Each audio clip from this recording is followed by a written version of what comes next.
काम आईक्यू पर। ये पूरी 16 साल की जिम्मेदारी, ये पेरेंटिंग की रिस्पॉन्सिबिलिटी है। पेरेंटिंग छोटा मोटा प्रोजेक्ट नहीं है, ये 16 साल का प्रोजेक्ट है। अपने बच्चे को जीनियस बनाना ये हर पेरेंट की सबसे महत्वपूर्ण जिम्मेदारी है, और हर माँ बना सकती है, हर पिता बना सकता है, और हर बच्चा जीनियस बन सकता है। तो करना क्या है इसके लिए? तो आज का जो विषय होगा 20% आईक्यू पर और 80% ईक्यू और एसक्यू को कैसे बढ़ाना है इस पर, क्योंकि 6 से 15 वर्षों के अभिभावक हैं साथ में आज, तो इस पर चर्चा होगी। कल के लेक्चर में जो होगा वो पहले 6 वर्षों में 80% आईक्यू पर क्या काम करना है और 20% ईक्यू और एसक्यू पर पहले 6 वर्षों में क्या काम करना है, ये विषय कल का होगा। आज का विषय अब, तो अपने बच्चे की आईक्यू 20% कैसे बढ़ानी है और ईक्यू और एसक्यू के प्रति कैसे काम करना है, this is the subject. IQ बढ़ाने के लिए सबसे पहला स्टेप यह है कि हम ये जाने, ये समझें कि मेरे बच्चे में ईश्वर ने टैलेंट क्या दिया है, इसमें प्रतिभा क्या दी है। ध्यान रखिए कि हर बच्चा अलग होता है। ईश्वर ने मनुष्यता के इतिहास में 2 बच्चे एक जैसे नहीं बनाए और न कभी आगे बनाएगा। हर बच्चा एक विशेष गुण लेकर पैदा होता है, उसमें एक प्रतिभा का एक बीज होता है, उसमें एक विशेष प्रकार की प्रतिभा का टैलेंट होता है। तो सबसे पहली जिम्मेदारी अपने बच्चे को जीनियस बनाने की दिशा में पेरेंट्स की यह है कि वो समझें कि मेरे बच्चे को ईश्वर ने क्या टैलेंट दिया है, इसमें प्रतिभा क्या दी है ईश्वर ने। ऋषियों के पास तो बहुत से तरीके होते थे प्रतिभा पहचानने का। पांडव गए जब द्रोणाचार्य के पास, तो उन्होंने टेस्ट किया। उन्होंने एक यंत्र टांग दिया, पक्षी वाला यंत्र, एक पक्षी जैसा यंत्र वृक्ष के ऊपर, और धनुष्मान दे दिया राजकुमारों को और कहा कि आप इस पक्षी की आंख भेदो। और पहले राजकुमार ने जैसे ही निशाना साधा, द्रोणाचार्य ने कहा रुको, तुमको क्या दिखाई देता है? और राजकुमार ने कहा मुझे वृक्ष दिखाई देता है, मुझे पक्षी दिखाई देता है। दूसरे राजकुमार को दिया, उसने भी निशाना साधा लक्ष्य पर, और द्रोणाचार्य ने पूछा क्या दिखाई दे रहा है? और उसने कहा वृक्ष दिखाई दे रहा है, आसमान। और द्रोणाचार्य ने कहा रुको। और जब अर्जुन की बारी आई और अर्जुन ने लक्ष्य पे निशाना साधा और द्रोणाचार्य ने पूछा कि क्या दिखता है, और अर्जुन ने कहा पक्षी की आंख दिखती है। द्रोणाचार्य ने कहा और क्या दिखता है? और अर्जुन ने कहा और कुछ नहीं दिखाई देता, केवल पक्षी की आंख दिखाई देती है। और उस दिन द्रोणाचार्य ने अर्जुन को अपने शिष्य के रूप में स्वीकार किया कि इसमें वो गुण है कि ये सृष्टि का सबसे श्रेष्ठ धनुर्धारी बन सकता है। क्योंकि वो जो ऑब्जर्वेशन चाहिए, वो जो कंसंट्रेशन चाहिए एक अच्छे धनुर्धर के लिए, वो क्वालिटी अर्जुन में थी। तो ये उनके पास टेस्ट करने के वैसे तरीके थे। हमारे यहाँ दक्षिण में भी दादा दादी नाना नानी एक टिपिकल एक्सपेरिमेंट करते हैं बच्चों का टैलेंट पहचानने के लिए। वो घर में आंगन हुआ करते थे पहले दिनों में, तो आंगन के बीच में बच्चे को छोड़ देते थे और एक कोने में आंगन के पैसे रख देते थे, रुपए पैसे रख देते थे, एक कोने में खिलौने रख देते थे, एक कोने में किताबें और कलम रख देते थे, और आंगन के एक कोने में स्क्रू ड्राइवर, नोज प्लायर ऐसे टूल्स रख देते थे। और बच्चा बीच में है, और बच्चा यदि पैसों की तरफ जा रहा है तो दादा दादी कहते थे ये बच्चा बिजनेसमैन बनेगा, लालची है। यदि बच्चा खिलौनों की तरफ जा रहा है तो दादा दादी मानते थे कि ये खिलाड़ी बनेगा, इसका खेलकूद में ज्यादा इसकी रुचि रहेगी। बच्चा यदि किताबों की तरफ जा रहा है तो दादा दादी नाना नानी कहते थे कि पढ़ाकू है, पढ़ाई लिखाई में इसका ध्यान अधिक रहेगा। और यदि बच्चा स्क्रू ड्राइवर, नोज प्लायर को उठा रहा है तो कहते थे कि टेक्नीशियन बनेगा, ये इंजीनियर बनेगा, इसमें ये गुण अधिक है। तो ये उनका मेथड था। अब साइंस के पास एक ऐसी टेक्नोलॉजी आ गई है जिससे हम अपने बच्चों की सही टैलेंट का बिल्कुल करेक्ट एस्टिमेट कर सकते हैं कि किस बच्चे में क्या टैलेंट है। मैं 1-2 मिनट में आज आपको टेक्नोलॉजी समझा दूंगा। कल इस टेक्नोलॉजी पर बहुत डिटेल में चर्चा करूंगा, क्योंकि 80% आईक्यू का काम पहले 6 वर्षों में होता है, इसलिए कल इस पर बहुत डिटेल में समझाऊंगा। आज सिर्फ आपको बेसिक टेक्नोलॉजी समझा देता हूं। टेक्नोलॉजी यह है कि इंसान के दिमाग में, ब्रेन में 2 हिस्से हैं, लेफ्ट ब्रेन और राइट ब्रेन। यदि आप ब्रेन का पिक्चर देखो तो बीच में एक डिवाइडिंग लाइन दिखेगी। लेफ्ट ब्रेन और राइट ब्रेन 2 हिस्से हैं। सामने से पीछे तक दोनों साइड में 5 अलग अलग पोर्शंस हैं। ये जो ब्रेन का पोर्शन सामने वाला है, इसको प्रीफ्रंटल पोर्शन कहते हैं। तो ये लेफ्ट ब्रेन का प्रीफ्रंटल है, ये राइट ब्रेन का प्रीफ्रंटल है। इसके पीछे यहां पर पोस्ट फ्रंटल पोर्शन है। बिल्कुल बीच में तालू के दोनों तरफ ये पैराइटल पोर्शंस हैं। दोनों कानों के बीच में टेम्पोरल पोर्शंस हैं, और दोनों आंखों के पीछे यहां पर ऑक्सीपिटल पोर्शंस हैं। ये मेडिकल नेम्स हैं। तो 5 लेफ्ट ब्रेन में पोर्शंस हैं और 5 राइट ब्रेन में पोर्शंस हैं। लेफ्ट ब्रेन के जो 5 पोर्शंस हैं, ये राइट हैंड की 5 फिंगर से कनेक्टेड है, और राइट ब्रेन में जो 5 पोर्शंस हैं, ये लेफ्ट हैंड की 5 फिंगर से कनेक्टेड है। ईश्वर जहां भी अधिक टैलेंट देता है ब्रेन के किसी भी हिस्से में, वहां पर न्यूरॉन डेंसिटी बढ़ जाती है। ज्यादा न्यूरॉन्स, ज्यादा ब्रेन के सेल्स जमा हो जाते हैं, और ब्रेन के जिस पोर्शन में ज्यादा न्यूरॉन डेंसिटी होगी, उस पोर्शन से जो उंगली कनेक्टेड है, उस उंगली में फिंगरप्रिंट्स में लाइंस ज्यादा होंगी। और ब्रेन के जिस पोर्शन में न्यूरॉन डेंसिटी कम होगी, मतलब टैलेंट कम होगा, उससे जो उंगली कनेक्टेड है, उस उंगली में फिंगरप्रिंट्स में लाइंस कम होंगी। तो फिंगरप्रिंट्स की स्कैनिंग करके इस डेटा को ब्रेन की सॉफ्टवेयर में एनालाइज करें तो एक रिपोर्ट बनती है, और इस रिपोर्ट से पता चलती हैं 3 बातें। पहली बात कि मेरे बच्चे में स्ट्रेंथ क्या है और वीकनेस क्या है। दूसरी बात, मेरे बच्चे के ब्रेन की ग्रोथ रेट क्या है। ये जो 10 पोर्शंस हैं, हर पोर्शन अलग अलग स्पीड से ग्रो होता है, और हर बच्चे का अलग स्पीड से ग्रो होता है। तो मेरे बच्चे के 10 पोर्शन किस स्पीड से ग्रो हो रहे हैं। और तीसरी बात, मेरे बच्चे की लर्निंग स्टाइल क्या है। कुछ बच्चे देख के जल्दी सीखते हैं, कुछ बच्चे सुन के जल्दी सीखते हैं, कुछ बच्चे एक्टिविटी से जल्दी सीखते हैं। तो बच्चा विजुअल है कि ऑडिटरी है कि किनेस्थेटिक है। ये 3 बातें पता चल जाएं तो फिर इस बच्चे की आईक्यू कैसे बढ़ानी है, इस रिपोर्ट की बेसिस के ऊपर इसकी जो काउंसलिंग होती है उसमें समझा जा सकता है कि इसके, मेरे बच्चे के साथ इसकी स्ट्रेंथ को और बढ़ाने के लिए, इसकी वीकनेस को और इंप्रूव करने के लिए क्या एक्टिविटीज करनी है। किसी ने पूछा अभी प्रश्न की इस टेस्ट की सही एज क्या है। जितनी जल्दी की जाए उतनी अच्छी है। अगर हम ये टेस्ट 1 साल के बच्चे का कर लेते हैं तो उसके ब्रेन का 90% डेवलपमेंट अभी बाकी है। उसकी स्ट्रेंथ कितनी भी बढ़ाई जा सकती है, उसकी वीकनेस कितनी भी इंप्रूव की जा सकती है। यदि हम 6 साल के बाद करते हैं तो अब उसकी इंटेलिजेंस 20% बढ़ाई जा सकती है, तो हम उसको 20% और इंप्रूव कर सकते हैं। पर यदि 15 साल के बच्चे का ये टेस्ट करें, अब इसकी जो ब्रेन की डेवलपमेंट होनी थी हो चुकी है, अब और नहीं होगी, तो हम इंप्रूवमेंट कुछ नहीं कर सकते। पर उसमें जो स्ट्रेंथ ऑलरेडी है, ईश्वर की दी हुई जो स्ट्रेंथ है, उसकी इनेट जन्मजात जो स्ट्रेंथ है, उसके हिसाब से उसके हायर स्टडीज चूज कर सकते हैं, उसका कैरियर चूज कर सकते हैं। 25 साल के बच्चे का करें, अब हायर स्टडीज भी हो गई, तो उसकी कैरियर प्लानिंग कर सकते हैं कि इसके लिए बिजनेस अच्छा है, कि इसके लिए जॉब अच्छी है, कि इसके लिए प्रोफेशन अच्छा है। 35-40 साल की स्त्रियां आती हैं मेरे पास टेस्ट करवाने के लिए।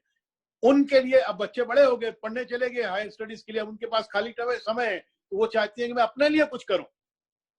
तो उनकी जो हिडन टैलेंट है, उनमें जो प्रतिभा है, उसको भी पहचान के उसके हिसाब से उनको क्या एक्टिविटी करनी चाहिए अपने जीवन में बाकी समय में, ये भी तय किया जा सकता है। हमारे जैसे 65-70 साल के आदमी का आप करने जाओ, ये टेस्ट बता तो देगा कि क्या स्ट्रेंथ है, क्या वीकनेस है, पर वो हिस्टोरिकल डेटा है, किसी काम का नहीं। सिर्फ आपको ये समझ में आ जाएगा कि आपने जीवन में जो गलतियां की वो क्यों की। तो इसके अलग अलग यूज हैं। सबसे अधिक यूज, जितनी कम उम्र होगी बच्चे की उतना अधिक यूज है, क्योंकि साल भर के बच्चे को तो हम कुछ भी बना सकते हैं, क्योंकि उसका 90% ब्रेन डेवलपमेंट अभी बाकी है। तो ये रिपोर्ट मैं कल आपको दिखाऊंगा और उसके ऊपर डिटेल में डिस्कस भी करेंगे कल। आज इतना समझ लीजिए कि पहला स्टेप आईक्यू बढ़ाने के लिए ये है कि हम अपने बच्चे की प्रतिभा क्या है इसको समझें।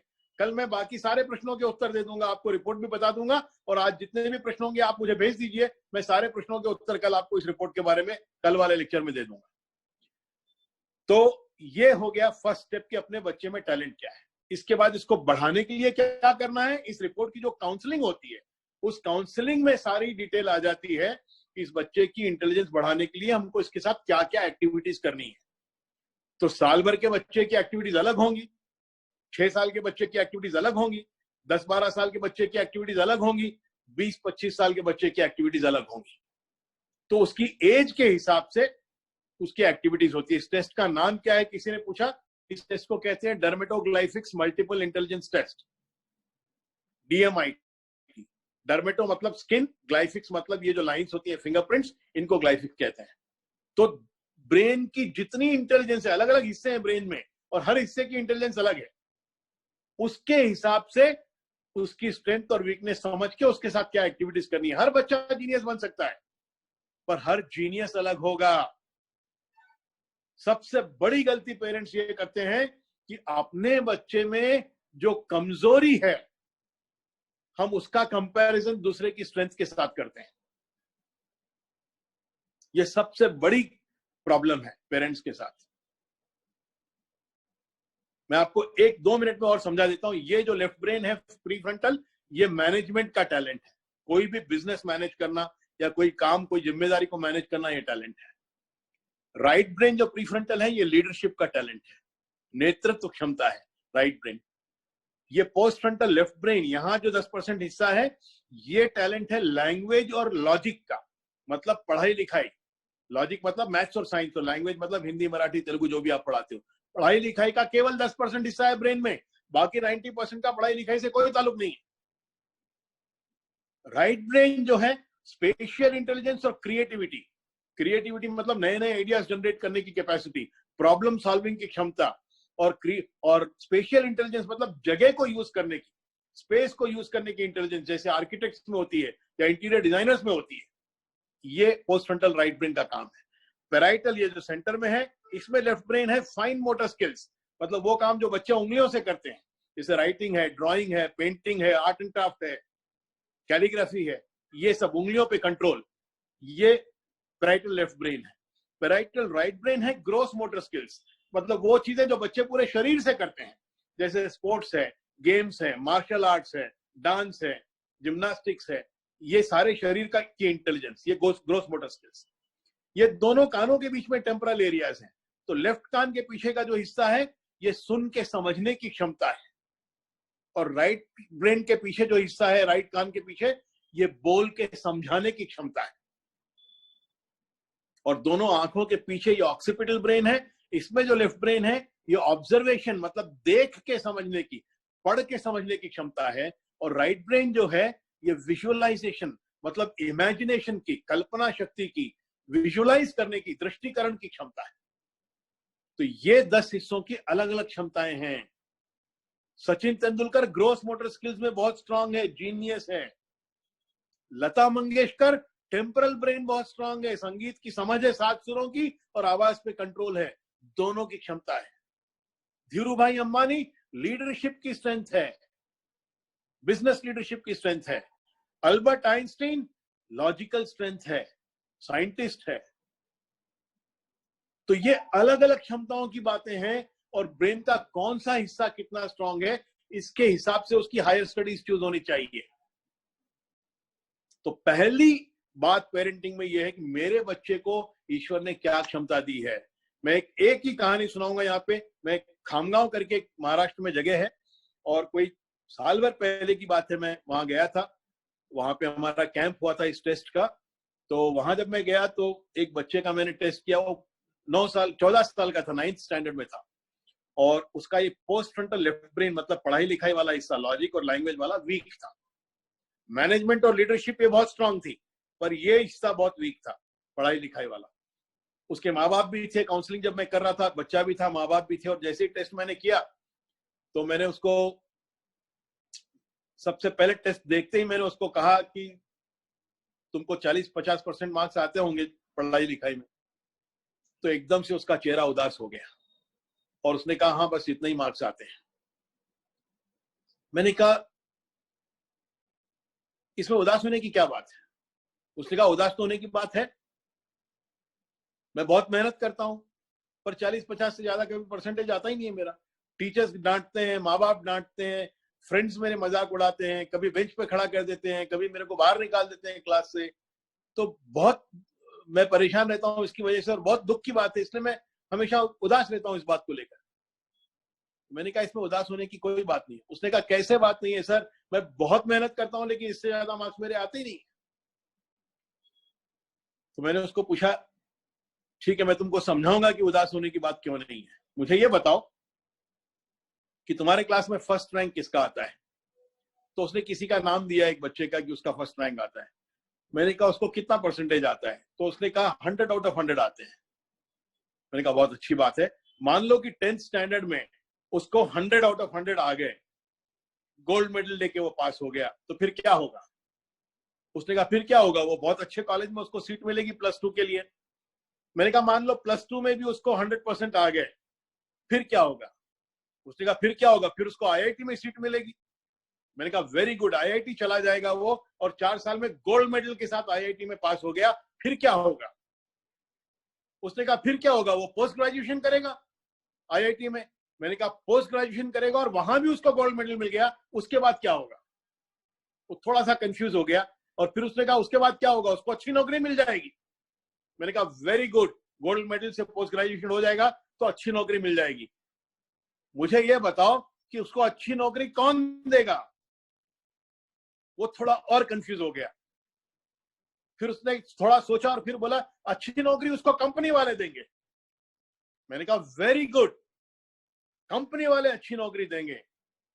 और मेरा आखिरी प्रश्न तुमसे यह है कि कंपनी कौन लगाएगा? अब वो थोड़ा सा कंफ्यूज हो गया, उससे जवाब नहीं निकला कुछ। तो मैंने कहा भैया कंपनियां वो लोग लगाएंगे जिनका मैनेजमेंट और लीडरशिप का टैलेंट अच्छा है, जो तुम्हारा है। तुम कंपनी लगाओगे, तुम नौकरियां दोगे उन लोगों को जो गोल्ड मेडल लेके पास होंगे, ये तुम्हारा टैलेंट है। तुम नौकरी देने वाले हो, तुम नौकरी मांगने वाले नहीं हो। उसकी मां ने मुझे बताया, वो बच्चा मुस्कुरा दिया और आंखों में आंसू थे उसके। और उसकी मां ने कहा मुझे कि 7 साल में पहली बार मैंने इस बच्चे को मुस्कुराते हुए देखा है। आप सोचिए कि हम अपने बच्चों पर कितना अत्याचार करते हैं। आप मछली का टैलेंट इस बात से मापोगे कि वो वृक्ष पे चढ़ सकती है कि नहीं, और बंदर का टैलेंट इस बात से मापोगे कि वो पानी में तैर कर सकता है कि नहीं। कितनी मूर्खता है। मेरे बच्चे में मछली का टैलेंट है तो हमें उसे सागर देना चाहिए, नदी देनी चाहिए। और मेरे बच्चे में वृक्ष पे चढ़ने का टैलेंट है तो हमें उसे जंगल देना चाहिए कि हर वृक्ष पे चढ़े वो। सबसे बड़ी गलती पेरेंट्स ये करते हैं कि मेरे बच्चे में प्रतिभा कुछ है, मैंने उसको पढ़ाई कुछ और कराई है, उसके बाद अब काम कुछ और कर रहा है, तो उसकी प्रतिभा उसके काम में यूज ही नहीं होती। ये सबसे बड़ी गलती करते हैं। जीवन में 50% लोग फेल केवल इसलिए होते हैं कि टैलेंट ईश्वर ने कुछ दिया है, हमने पढ़ाई कुछ और कराई है, अब काम कुछ और कर रहा है, उसका टैलेंट उसके काम में आता ही नहीं। ये सबसे महत्वपूर्ण बात है पेरेंट्स की समझने की। कल इस पे और थोड़ी सी डिटेल में चर्चा करेंगे, मेरा समय थोड़ा सा कम बचा है इसलिए मैं नहीं चाहता कि इसमें बहुत अधिक, कल इसके ऊपर थोड़ी और डिटेल में चर्चा करेंगे। जब मैं रिपोर्ट आपको बताऊंगा तो आपको बातें और साफ हो जाएंगी। मेरी आपसे प्रार्थना ये है कि इसके बारे में जो भी आपके प्रश्न हो, आप सारे प्रश्न मुझे भेज दीजिए। व्हाट्सएप पर मेरे नंबर है सबके पास, और यदि नहीं हो तो मैं ऑर्गेनाइजर्स को बोलूंगा कि वो नंबर दें आपको। आप सारे प्रश्न मुझे भेज दीजिए, मैं सारे प्रश्नों के उत्तर कल वाले टॉक में दे दूंगा। तो पहली जिम्मेदारी पेरेंट्स की ये है कि मेरे बच्चे में ईश्वर ने टैलेंट क्या दिया है, ये हम पता करें और उसके हिसाब से उसकी हायर स्टडीज चूज करें और उसके हिसाब से उसका कैरियर चॉइस करें। माँ बाप प्रश्न ये पूछते हैं कि इसको हायर स्टडीज पढ़ाने के लिए स्कोप किस चीज का ज्यादा है। अरे स्कोप किसी भी चीज का हो, मेरा बच्चा उस स्कोप के लिए सही है कि नहीं है, मेरे बच्चे में वो टैलेंट है कि नहीं उस स्कोप वाला। आप ध्यान रखिए, पैसे कमाने की जो क्षमता है, सफलता की जो निशानी है, सफलता के जो मापदंड है, वो इस बात पर निर्भर नहीं है कि आपका बच्चा क्या कर रहा है, वो इस पर निर्भर है कि आपका बच्चा जो कर रहा है वो कैसे कर रहा है। अगर बच्चा वकील है, आपको 2000 रुपए में 2 साल केस लड़ने वाला झाड़ू टाइप का वकील भी मिल जाएगा और सुप्रीम कोर्ट में आधे घंटे की उपस्थिति देने के लिए 40 लाख चार्ज करने वाला वकील भी मिल जाएगा। दोनों ने एलएलबी की है, पर इसकी वकालत सुप्रीम कोर्ट वाले की क्वालिटी अलग है, इसकी वकालत की क्वालिटी अलग है। तो 2000 से लेकर 40 लाख तक की फीस लेने वाले आपको वकील मिल जाएंगे। आपको ऐसे आर्किटेक्ट मिल जाएंगे जो 5000 रुपए में मकान का पूरा नक्शा बना के दे देंगे, और आपको ऐसे आर्किटेक्ट भी मिलेंगे जो 5 करोड़ के मकान का 10% आपसे मांगेंगे। मेरे घर में पावर चला गया है तो आपको मुझे अंधेरे में ही सुनना पड़ेगा, मेरी शक्ल आपको शायद दिखाई नहीं देगी, पर चिंता नहीं, आपको सुनना है, बेसिकली मुझे देखना नहीं है। तो ध्यान रखिए, तो काम की क्वालिटी कैसी है आपकी। एक प्रोडक्ट एक्स रुपए में मिलता है, वही प्रोडक्ट 5x में भी मिलता है। मोबाइल फोन आपको 2000 रुपए में मिलता है, मोबाइल फोन आपको 2 लाख रुपए में मिलता है। आप अधिक पैसे क्यों देते हो, काम तो दोनों वही करते हैं। उसकी क्वालिटी अलग है, इसकी क्वालिटी अलग है। तो पैसे जो जीवन में मिलते हैं, सफलता जो जीवन में मिलती है, मॉनेटरी सक्सेस जो जीवन में मिलती है, वो इस पर निर्भर नहीं होती कि आप क्या कर रहे हो, वो इस पर निर्भर होती है कि आप जो कर रहे हो उसकी क्वालिटी क्या है, कैसे कर रहे हो। तो यदि आपने अपने टैलेंट को अपने जीवन में सही ढंग से यूज किया है, आप उस काम को दूसरों से डेफिनेटली बहुत अच्छा कर सकते हो। जिस काम का आप में टैलेंट है वो काम आप दूसरों से अच्छा कर सकते हो।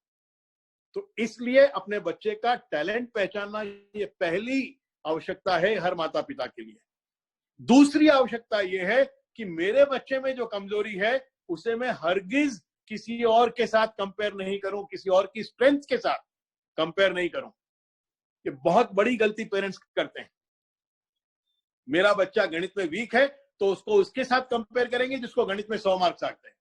अरे उसकी स्ट्रेंथ गणित है, उसको 100 में से 100 आते हैं, मेरे बच्चे की स्ट्रेंथ गणित नहीं है,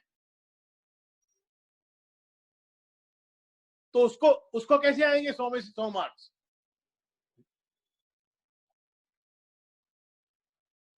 मैं अपना नंबर आपको भेज रहा हूं सभी को अभी, तो अगर आपको मुझे कुछ प्रश्न डालने हो तो डाल देना आप।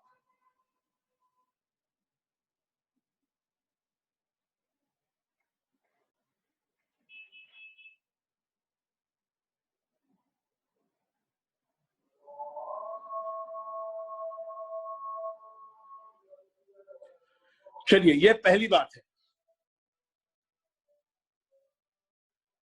अब कंपेयर कभी मत करिए। जो मेरे बच्चे में वीकनेस है मैं किसी और की स्ट्रेंथ के साथ कंपेयर करूं, ये सबसे बड़ा अत्याचार है मेरे बच्चे के ऊपर।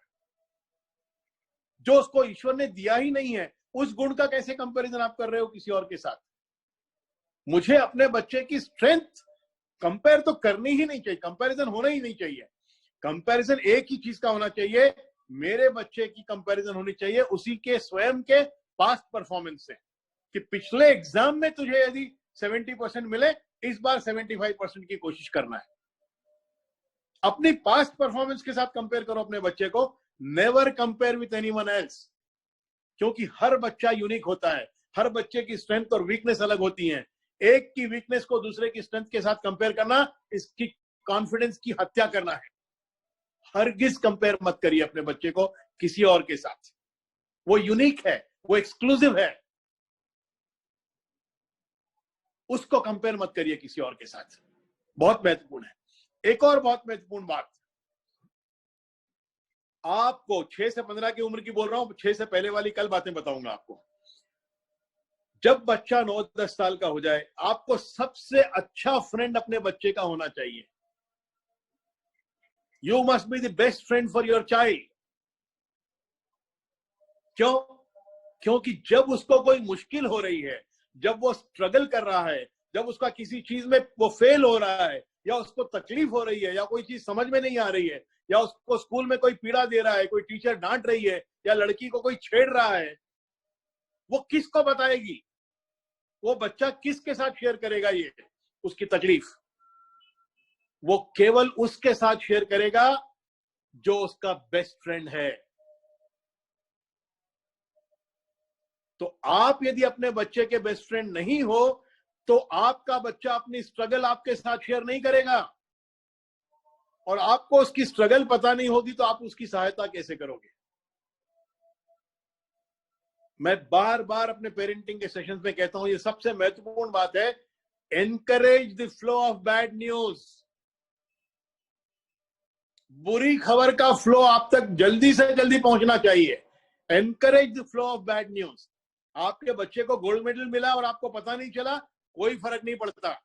आपके बच्चे को बड़ा कप मिला, फर्स्ट प्राइज मिला, फर्स्ट रैंक आया और आपको पता नहीं चला, कोई फर्क नहीं पड़ता, क्योंकि उसको आपकी आवश्यकता नहीं है वहां पर, वो ऐसे ही गोल्ड मेडलिस्ट है।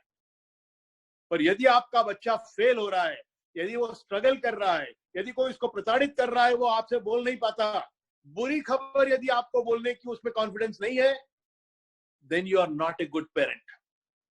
क्योंकि वो बुरी खबर अगर आप तक जल्दी पहुंचती है, तो आप उसकी सहायता कर सकते हो, आप उसका मार्गदर्शन कर सकते हो, आप उसको हेल्प कर सकते हो। पर यदि बुरी खबर आप तक नहीं पहुंचती है, यदि वो डरता है बुरी खबर आपको देने में, तब जब तक आपको पता चलेगा तब तक बहुत डैमेज हो जाएगा। और इसलिए बहुत ही आवश्यक है कि आप ऐसा वातावरण, ऐसी रिलेशनशिप अपने बच्चे के साथ बनाएं कि जिसमें आपको बुरी खबर सबसे पहले पता चले, वो आप उसमें इतनी कॉन्फिडेंस हो कि वो आपको जल्दी से जल्दी आकर अपनी प्रॉब्लम बताए, ताकि आप उसकी सहायता कर सको, ताकि आप उसकी मदद कर सको। ये बहुत इंपॉर्टेंट पेरेंटिंग का लेसन है, विशेष करके 6 से 15 की एज ग्रुप में। Encourage the flow of bad news. तो मैंने बताया डोंट कंपेयर, और second encourage the flow of bad news. तीसरी बात, 6 से लेकर 9-10 साल की उम्र तक, मैं तो कहता हूं 4-5 से लेकर 9-10 साल की उम्र तक, 3 साल से लेकर 9-10 साल की उम्र तक कहानियां सुनाओ। इसके ऊपर मैं कल डिटेल में चर्चा करूंगा, क्योंकि कहानियों के माध्यम से आप बहुत कुछ उनको सिखा सकते हो।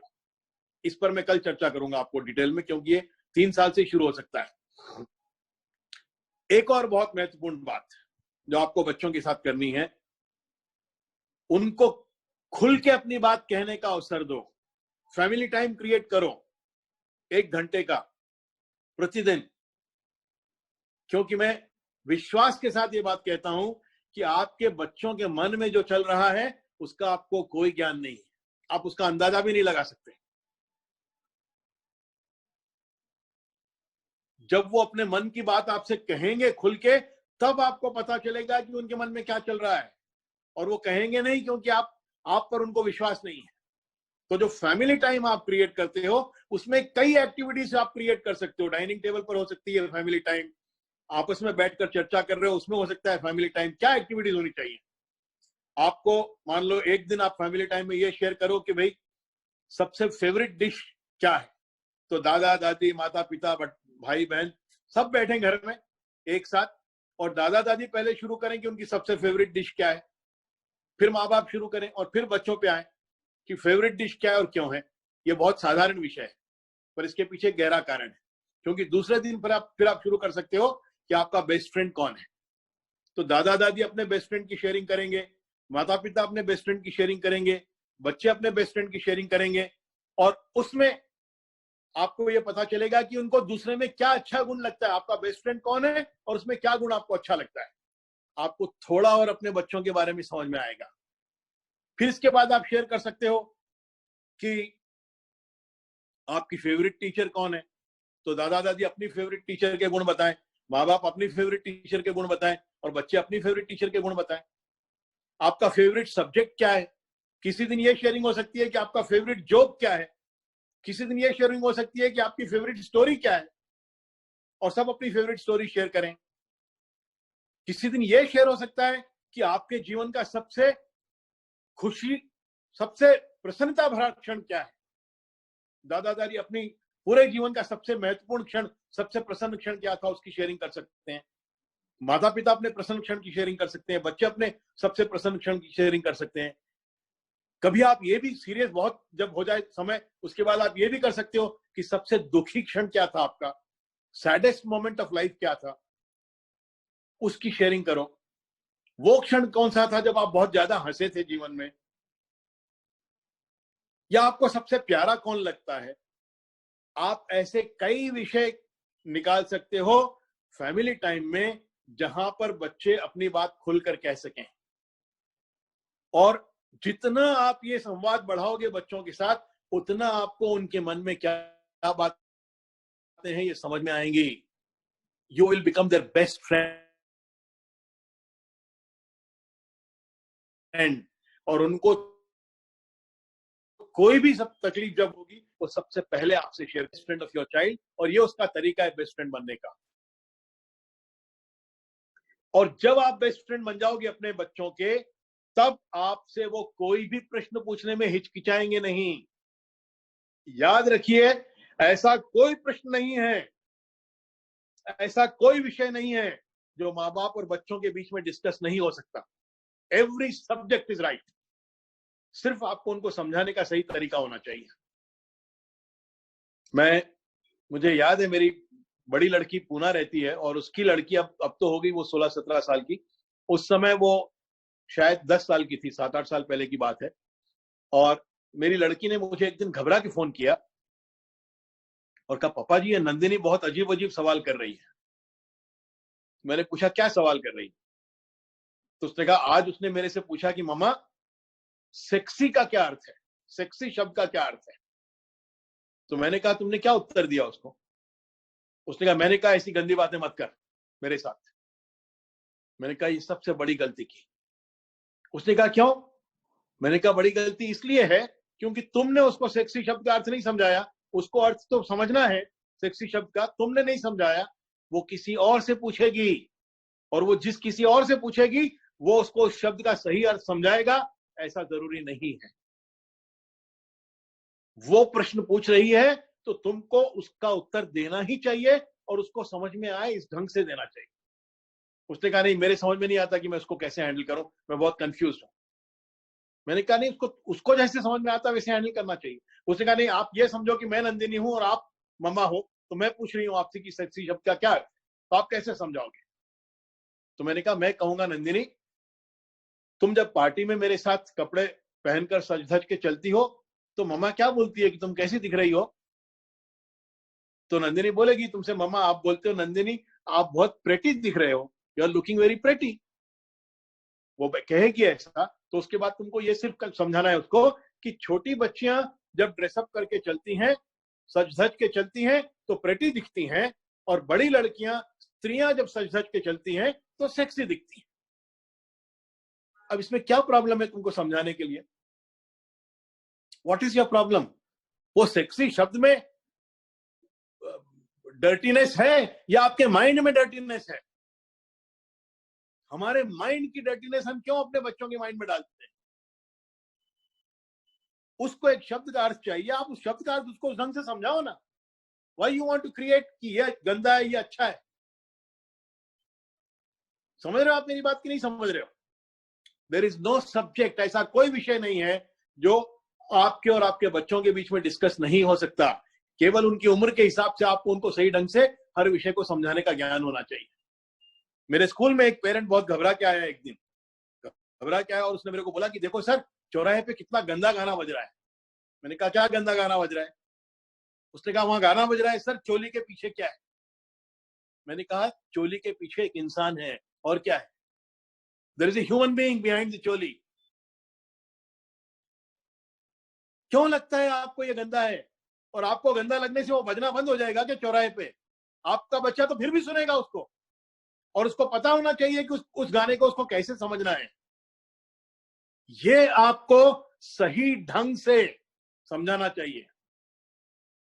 किसी का प्रश्न था यहां पर, वो सेंटेंस ये है, encourage the flow of bad news. Encourage the flow of bad news. मेरी बात समझ में आ रही है कि नहीं आ रही आपको? कोई विषय डिस्कस नहीं हो सकता जो पेरेंट्स और बच्चों के बीच में डिस्कस नहीं हो सकता। केवल उनकी उम्र के हिसाब से उनको समझाने का आप में गुण होना चाहिए। होने पर है तो एक अंतिम, अब ये बात मैं कह रहा हूं टीनेजर्स के लिए।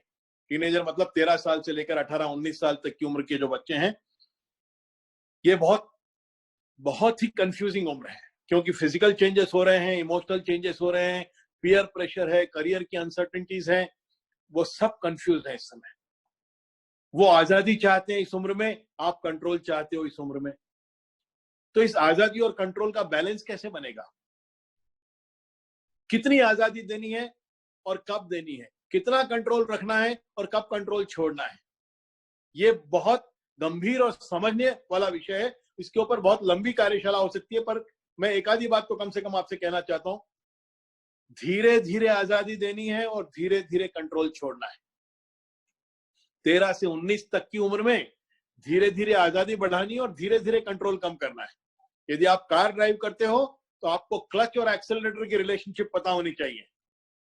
आप क्लच दबा के रखते हो तो एक्सेलरेट नहीं कर सकते गाड़ी को, धीरे धीरे क्लच छोड़ना पड़ता है और धीरे धीरे एक्सेलरेटर पुश करना पड़ता है, तब गाड़ी आगे भागती है। ये बिल्कुल वही रिलेशनशिप है जो टीनेजर बच्चों के साथ माता पिता की होनी चाहिए, कि कंट्रोल धीरे धीरे छोड़ना है और आजादी धीरे धीरे बढ़ानी है। क्लच धीरे धीरे छोड़ना है, एक्सीलरेटर धीरे धीरे बढ़ाना है। इस बात को समझाने के लिए मैं एक अपने जीवन की घटना आपसे कहूंगा, और मेरा विश्वास है कि इसमें कई आपको संदेश मिल जाएंगे इस घटना से। मैं अपने पेरेंट्स की अकेली संतान हूं, मेरे भाई बहन नहीं है, और मेरे पिता की मृत्यु हुई तो मैं 1.5 वर्ष का था उस समय। तो मेरी माँ ने बहुत प्यार से मुझे बड़ा किया। ज्वाइंट फैमिली थी हमारी, तो मेरे बड़े पिताजी थे, मेरी बड़ी माँ थी, उनके बच्चे थे साथ में, और मेरी माँ। तो मैं अकेला था अपनी माँ का, तो वो बहुत मेरे बारे में चिंतित रहती थी। विशेष करके जब 14-15 साल का था, और जब मैं लेट आता था कभी शाम को, फ्रेंड्स के साथ गपशप मारकर लेट हो जाती थी। कॉलेज के बाद में पीयूसी करता था, मैं बीएससी फर्स्ट ईयर में था, और यहाँ वहां गपशप लड़ाते फ्रेंड्स के साथ में कभी कभी मैं लेट आता था घर पे। और जब भी मैं लेट आता था घर पे, मुझे याद है, दरवाजे पे मैं नॉक करता, मेरी माँ दरवाजा खोलती, मैं अंदर आता, वो पीछे मेरे दरवाजा बंद करती। इस पूरी क्रिया में वो क्या करती कि वो अपनी नाक मेरे मुंह के नजदीक लाकर सूंघने का प्रयत्न करती। जब मैं जल्दी आता तब ऐसा नहीं होता। जब भी मैं अंधेरे के बाद शाम को लेट हो जाता, मैं नॉक करता दरवाजा, वो दरवाजा खोलती, मैं अंदर आता, वो पीछे से दरवाजा बंद करती, और इस प्रक्रिया में वो अपनी नाक मेरे मुंह के नजदीक लाकर सूंघने का प्रयास करती। जब भी मैं लेट आता तब तब वो ये करती।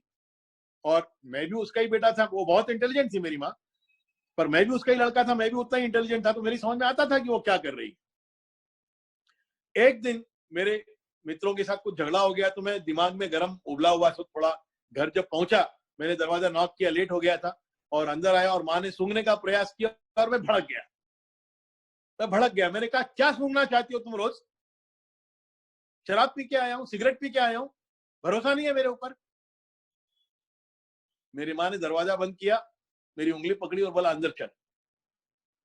अंदर ले जाके बैठा दिया मुझे, और फिर कहा मेरी आंखों में देख कर कि देख, तेरे ऊपर तो मुझे पूरा ही भरोसा है, तू मेरा ही खून है, पर तेरे चारों ओर ये जो दुनिया है ना, इस पर भरोसा नहीं है, क्योंकि यहाँ अच्छे लोग भी हैं, यहाँ बुरे लोग भी हैं, और तू अभी इतना बड़ा नहीं हुआ कि तुझे ज्ञान हो कि तेरे लिए अच्छा क्या है और तेरे लिए बुरा क्या है। इसलिए मुझे तुझ पर ध्यान देना पड़ता है, और विशेष करके जब तू लेट आता है तब मुझे चिंता होती है कि बाहर किसके साथ था, क्या कर रहा था, कैसे मित्र हैं इसके, किसी के साथ गलत आदतें तो नहीं पड़ गई, और इसलिए मैं तुझे चेक करती हूँ। तेरा डाउट सही है कि मैं चेक करना चाहती हूँ कि तू सिगरेट तो नहीं पी के आया है, तू शराब तो नहीं पी के आया है, और ये मैं तब करती हूँ जब तू लेट आता है, क्योंकि मुझे चिंता होती है कि तू कैसे, किसके साथ था और क्या कर रहा होगा। और फिर उसने मुझे एक उदाहरण दिया। उसने उदाहरण दिया कि तुम सड़क पे जब जाते हो तो छोटे छोटे पौधे होते हैं सड़क पे, और उसके चारों तरफ एक राउंड फेंसिंग होती है, जाली की, लोहे की जाली होती है, राउंड फेंसिंग होती है। ये फेंसिंग क्यों होती है? क्योंकि पौधा अभी नाजुक है, जानवर खा जाएंगे, बर्बाद हो जाएगा, तो उसको बर्बादी से बचाने के लिए वो फेंसिंग होती है। और जब वो पौधा बड़ा हो जाता है, वृक्ष बन जाता है, उसकी जड़ें जमीन में गहरी चली जाती हैं, वो अपनी रक्षा खुद कर सकता है, तो उसके बाद वो फेंसिंग, वो रक्षा की उसको जरूरत नहीं होती। तुम अभी वो नाजुक पौधे हो और मैं वो राउंड फेंसिंग हूं। तुम अभी नाजुक हो, तुम अभी बिगड़ सकते हो, इसलिए मुझे तुम्हारी जांच करनी पड़ती है, इसलिए मुझे तुम्हारी रक्षा करनी पड़ती है। ये मेरा कर्तव्य है और मेरी जिम्मेदारी भी है, और उसको मैं निभाने के लिए तुम्हारे को चेक करती हूँ। इसलिए तुमको बुरा नहीं मानना है। तुम जब भी लेट आओगे मैं चेक करूंगी, और तुमको इस बात का बुरा नहीं मानना है, क्योंकि ये मेरी जिम्मेदारी है कि मैं तुम्हारी रक्षा करूं।